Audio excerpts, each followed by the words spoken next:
tarde, amable teleaudiencia del Canal 2 de Global TV. Nuevamente con ustedes en este espacio informativo, académico, trayendo temas de vital importancia en materia de derecho para que en un momento determinado y ante una contingencia usted pueda hacer valer sus derechos. Como ha sido costumbre desde el 21 de marzo, fecha en la que desapareció nuestro amigo el señor Gustavo Patiño Vázquez, lastimosamente hoy no traemos la fotografía con nosotros, pero en el próximo programa, si no ha regresado a su hogar, pues la pasaremos, votamos, hacemos votos de solidaridad con todas las personas para que a través de la oración pidamos por estas personas que están lejos del seno de su hogar, de su familia, por cualquier circunstancia que estén desaparecidos. Y pedimos que si de pronto alguien se da cuenta del paradero del señor Gustavo Patiño Vázquez, informe a través del celular 314-654-7696. Hoy les volvemos a recordar que, como es costumbre, al finalizar el programa se abre una franja para que usted, amable televidente, si a bien lo considera, nos pueda hacer una llamada al aire, pues referente al tema que se está tratando en el día o alguna inquietud que tenga, pues como relacionada con los temas que se van transmitiendo. También les recordamos que nos pueden seguir a través del Twitter a susderechos@yahoo.es o escribirnos también a ese correo electrónico o seguirnos en YouTube buscando Sus Derechos y la fecha del programa. Estos programas se transmiten al aire los lunes y se retransmiten de martes a domingo, de martes a sábado de 11 a 11:30 de la mañana y los domingos a las 10 de la noche. Doctor Mauricio, muy buena tarde por estar aquí, agradeciéndole a Dios pues que nos tiene otro día más en el decimoquinto programa de Sus Derechos. Sí. Hágale usted una introducción a la amable teleaudiencia de lo que ha sido más o menos una recapitulación de lo que vimos en el pasado conversatorio, y bienvenido. Gracias, doctora Aidaluz, a usted y a todos los televidentes por estar presentes y usted por invitarme a este 15º conversatorio en el cual hemos venido abordando en el pasado 14º conversatorio.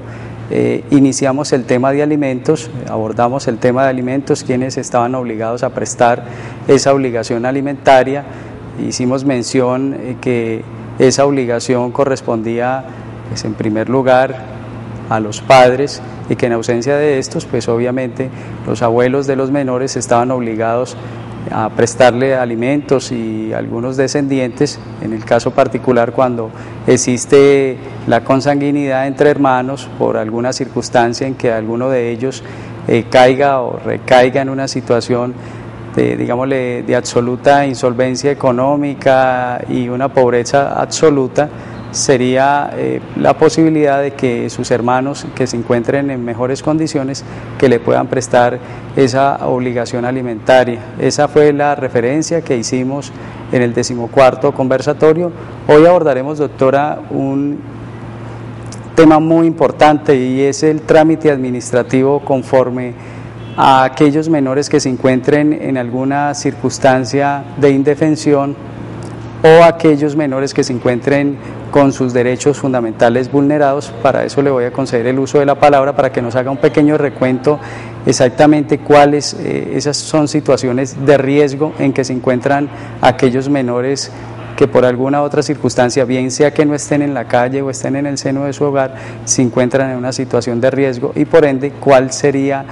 el trámite administrativo, o en el caso más complicado penal, que podrían seguir aquellas personas que vayan a ejercer la representación del menor bajo estas circunstancias. Entonces sería bueno, doctora, que le hiciera esa referencia a nuestra amable teleaudiencia. Claro que sí, muchas gracias por cederme la palabra, pero sí quisiera que puntualizáramos respecto de los alimentos antes de iniciar con lo que es el maltrato o la situación de riesgo e indefensión en que pueden encontrar muchos de nuestros menores. Es en esa parte de alimentos, ¿esos alimentos se pueden transmitir por causa de muerte? Me hago entender. Si yo, por ejemplo, fui demandada por alimentos y fallezco, ¿sí?, y quedé debiendo unas cuotas atrasadas porque entré en una enfermedad y pues no tenía como la forma de seguirle aportando o consignando, ¿será que los herederos podrán asumir esa obligación alimentaria de esas cuotas atrasadas con respecto a ese menor al que yo le debía alimentos. Muy interesante su pregunta, doctora Aidaluz, y claro que se nos había quedado ese tema por abordar en nuestro conversatorio, y hay que precisar que lo que se transmite por causa de muerte son esas cuotas que quedaron vencidas o por pagar, es decir, la obligación alimentaria por causa de muerte no podría transmitirse, es decir, fenece al momento que el alimentante fallece el causante. Pero como usted lo ha mencionado en su exposición, si hay una persona que está mediante un trámite judicial adeudando unas cuotas alimentarias o se le han iniciado el cobro de unas cuotas alimentarias vencidas, esas obligaciones podrá hacerlas valer a través del trámite sucesoral que se inicie de los bienes de propiedad del causante como acreedores hereditarios quienes sean beneficiarios de esas cuotas alimentarias. Hay que entender esto, que en particular al momento de fenecer una persona, si está alcanzado en sus cuotas alimentarias, pues esas cuotas serán exigibles, es decir, no podrá pensarse que el momento de fallecer se extingue totalmente la obligación. Lo que pasa es que la obligación, el derecho como tal, no se lo podrá transmitir por causa de muerte, es decir, una persona que fallezca no puede decirle a los herederos, le transmito esa obligación alimentaria que tenía con ellos, pero sí las cuotas están atrasadas. Aquí solamente sería mencionar lo que dejaron, lo que quedé adeudando, o sea, lo atrasado, más no las cuotas en adelante, las que se puedan generar con posterioridad al fallecimiento no podrán ser exigibles. Bueno, entonces ya entramos como en materia en el tema de hoy y vamos a hablar de la situación de abandono o la situación o las situaciones irregulares en que se pueden encontrar los menores de edad. Y se da la situación irregular cuando, por ejemplo, los representantes legales o las personas que tienen a cargo la custodia o el cuidado, la crianza, la educación de estos menores no la están ejerciendo con idoneidad, ¿sí? Con valores morales, con las sanas costumbres, con el ejemplo, cuando de pronto un menor ha incurrido en unas conductas o en unas infracciones de tipo penal, cuando el menor está trabajando pero no con la autorización de ley. Y aquí pues sería bueno como hacer un paréntesis y pues se entiende, ¿no?, que el menor, los menores no deben trabajar, ¿no?, y que los menores son responsabilidad de nosotros los padres y que mientras ellos están dependiendo de nosotros y son menores de edad como lo establece la ley, pues ellos no tendrán que salir a suplir las necesidades pues del hogar, los gastos básicos. Pero también hay que entrar a precisar que hay instituciones educativas que tienen dentro de su programa de formación académica unos programas técnicos. Entonces la formación de estos niños, faltándoles los 2 últimos años pues para terminar su bachillerato, lo hacen con énfasis en una carrera técnica que puede ser en sistemas, en metalmecánica, en cualquiera pues de estas corrientes. Entonces, ¿qué sucede? Que estas instituciones educativas contratan, digamos entre comillas, con las empresas, para que estos jóvenes vayan en misión de aprendizaje, y además está establecido en la ley 789 de 2002, que precisa que las empresas tienen que cumplir con una cuota de aprendizaje. Pero en estos casos, doctor Mauricio, bastará que esté en la ley, ¿cierto?, que diga la ley 789 que está inserta o digamos que está introducida dentro de nuestro ordenamiento laboral, nuestro código sustantivo y de la seguridad social. ¿Será posible que solamente con la ley mencionar que hay menores que van a hacer su fase práctica por esa carrera técnica del bachillerato que están haciendo o esa formación técnica? ¿Será que debe mediar alguna autorización o basta simplemente con que la ley diga que ellos van a prestar un contrato de aprendizaje? Y también precisemos esos menores que no están en la situación que acabo de mencionar, o sea, no son estudiantes de una institución educativa en la fase técnica,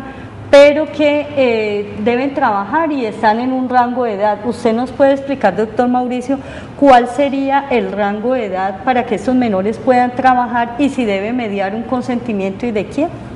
Muy importante su interrogante, está dividido en 2 componentes. Hay que tener en cuenta que antes de la expedición del Código de la Infancia y de la Adolescencia, que es la Ley 1098, se hablaba del Código del Menor y habían unas fases o unas etapas que se establecían a medida que el ser humano, sea niño o niña, iba creciendo, y se establecían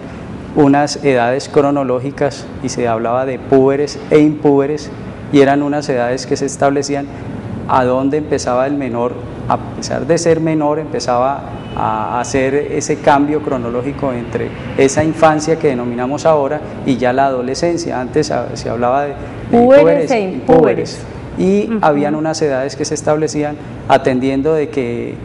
digámosle, naturalmente la mujer tiene un mayor desarrollo que los varones, y esta a los 14 años ya alcanzaba... A los 12 años las damas. Las damas, y a los 14 los varones.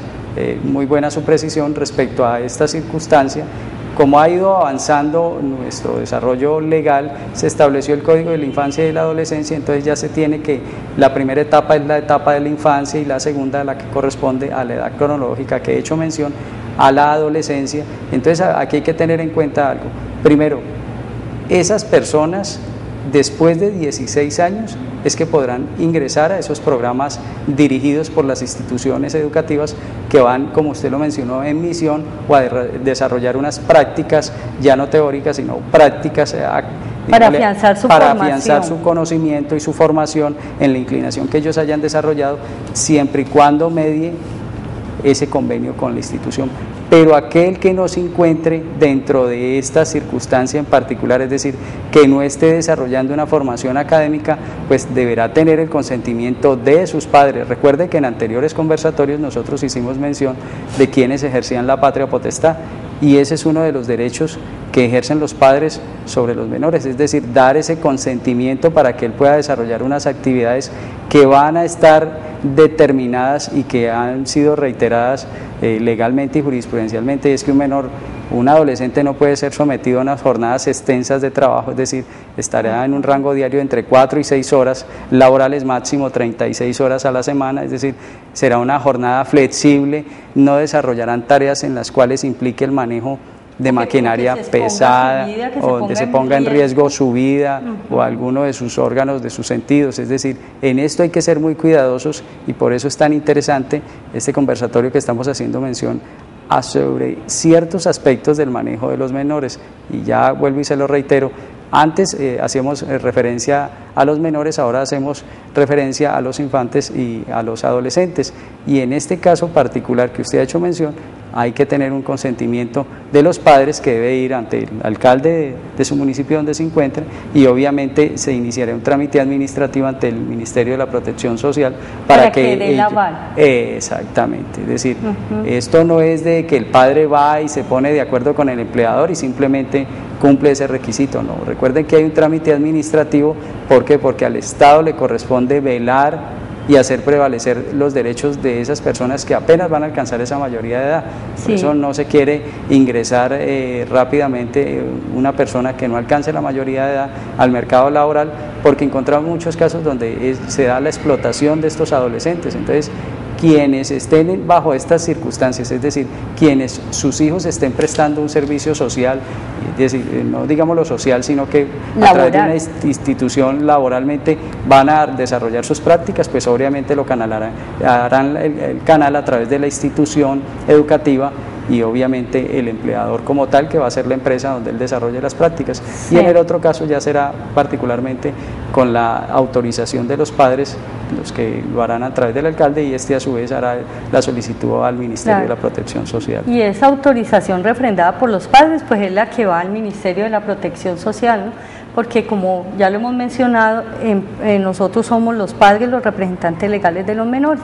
Y eso es tan importante porque también cuando mencionamos la situación de riesgo, se puede dar que un menor esté en abandono físico o moral, o en riesgo físico o moral, cuando nosotros los padres ejercemos mal esa patria potestad. Ahora que usted mencionaba lo del maltrato o lo de la explotación laboral, también hay padres que explotan a sus hijos sexualmente, o que los envían a los semáforos a vender, así, a que aporten a la casa y se desentiendan desentienden de esa otra responsabilidad tan grande que tienen, que es formarlos en valores morales, formarlos educativamente, darles recreación, y entonces los utilizan como un instrumento de trabajo, un instrumento pues que aporte o que represente pues ingresos para la familia. Y en esos casos también se dice que el menor está en situación de riesgo, o cuando este menor de pronto está bajo el influjo de las sustancias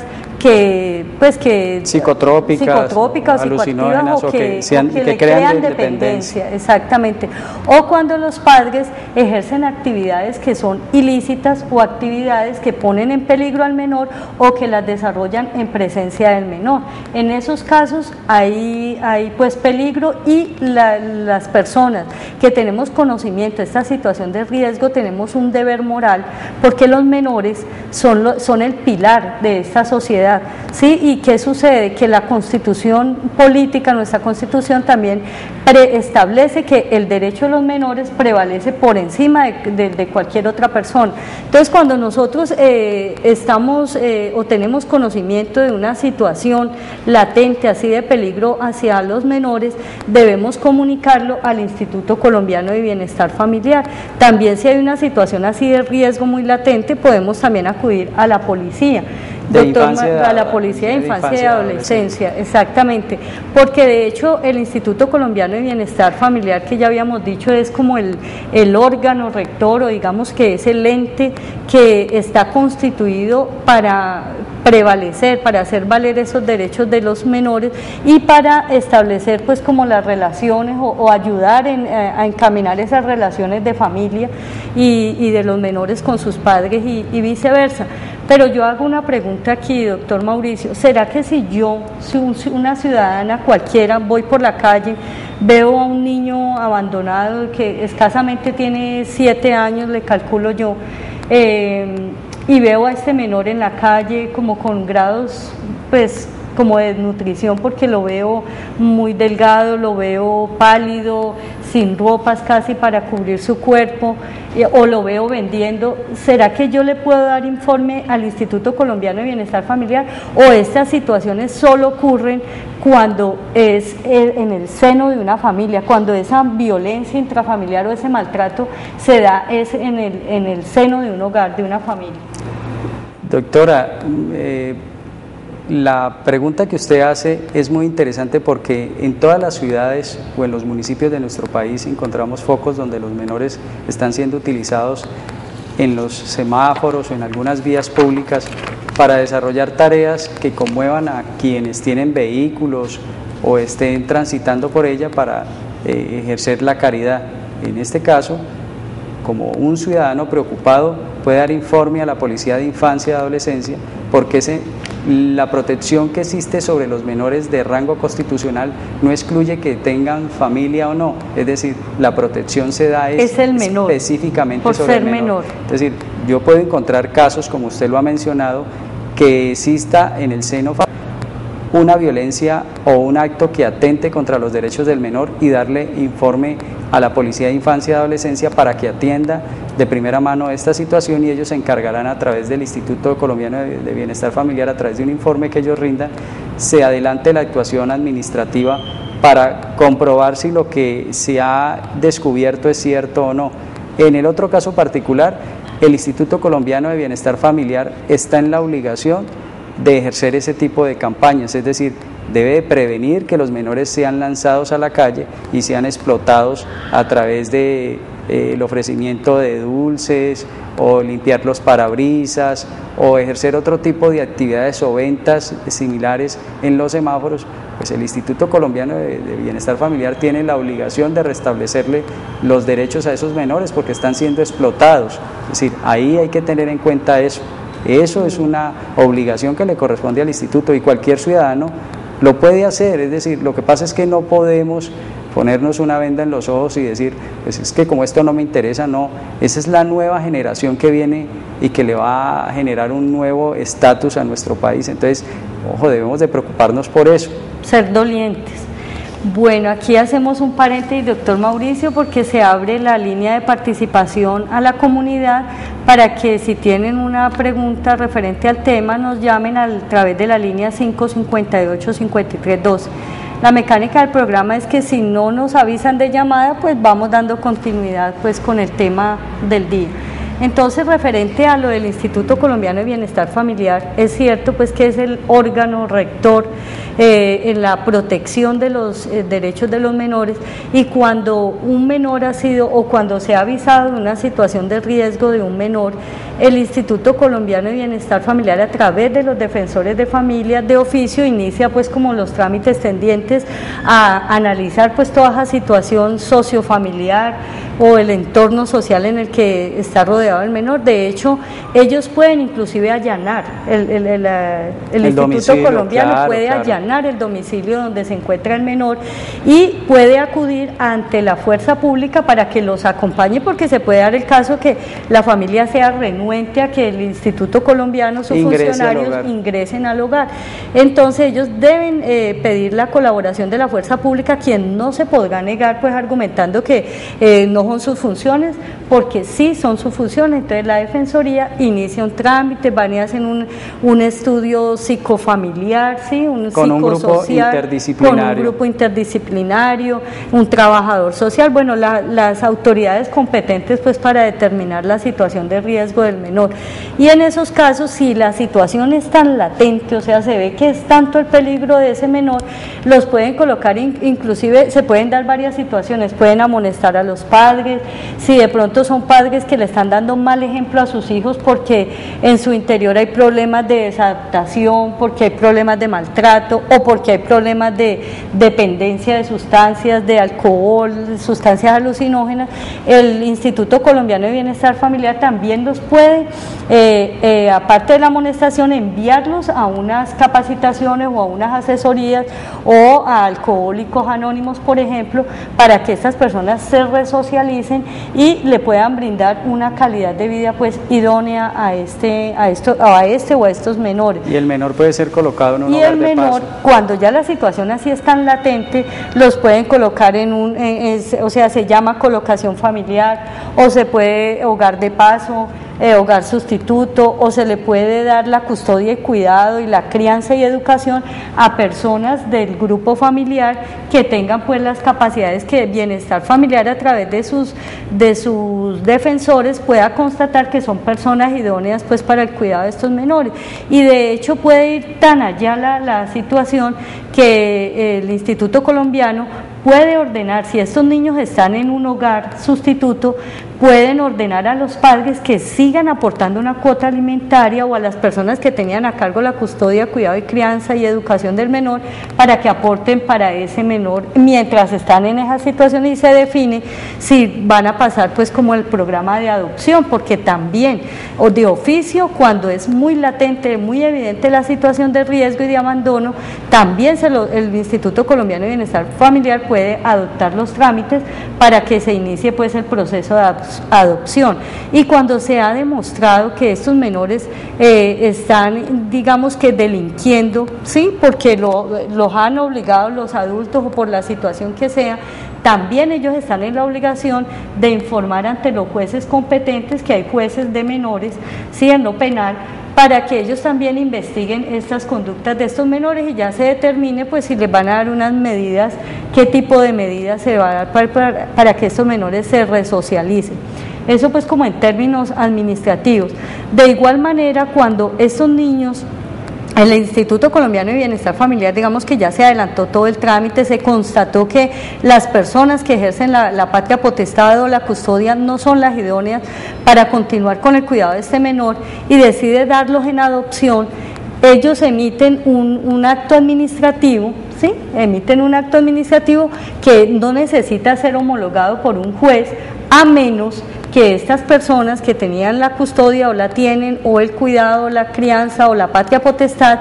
demuestren, ¿sí? O se opongan a esa medida a y esa demuestren, decisión. o a esa decisión de bienestar familiar, y demuestren que ellos ya están en capacidad pues de ofrecerle las condiciones idóneas a este o a estos menores. En esos casos ellos presentan sus alegaciones y ya el Instituto Colombiano de Bienestar Familiar, dentro de los términos de ley, ya podrá presentar ante el juez de familia estos alegatos con su decisión, a fin que sea el juez de familia quien determine si revoca la decisión o por el contrario se deja en firme y se confirma. ¿Qué sucede cuando esto se confirma? Que ya de inmediato se les priva o se termina la patria potestad de estos padres, entonces ya ellos no podrán alegar, una vez en firme, ejecutoriada la sentencia que homologa o la sentencia del defensor o la providencia o resolución del defensor cuando no ha sido impugnada, entonces ya se suspende la patria potestad de estos padres. Bueno, amable teleaudiencia, estamos muy complacidos con la teleaudiencia, con los mensajes tan bonitos que nos han llegado a través de nuestros correos. Los invitamos para que sigan aquí, recibimos todas las sugerencias, la idea es mejorar cada día. Tenemos para informarles que ya hoy terminamos la parte de alimentos y de los menores, para iniciar en la próxima semana, Dios mediante, el lunes vamos a iniciar con el tema del matrimonio, que también hace parte del capítulo de los derechos pues de familia, y invitarlos pues a que continúen viendo este programa. Recibimos todas las sugerencias, estamos agradecidos con Dios y con todos nuestros compañeros y televidentes que nos han mandado mensajes muy bonitos, impulsándonos a que continuemos con el programa. Doctor Mauricio, muchas gracias a usted y bueno, Dios bendiga este programa y a todos nosotros y que sigamos adelante con él. Muchas gracias, doctora Aidaluz, y a la amable teleaudiencia que nos pudo ver en vivo y en directo a través del operador de cable Global TV. Muchas gracias, esperemos vernos en el próximo conversatorio. Gracias.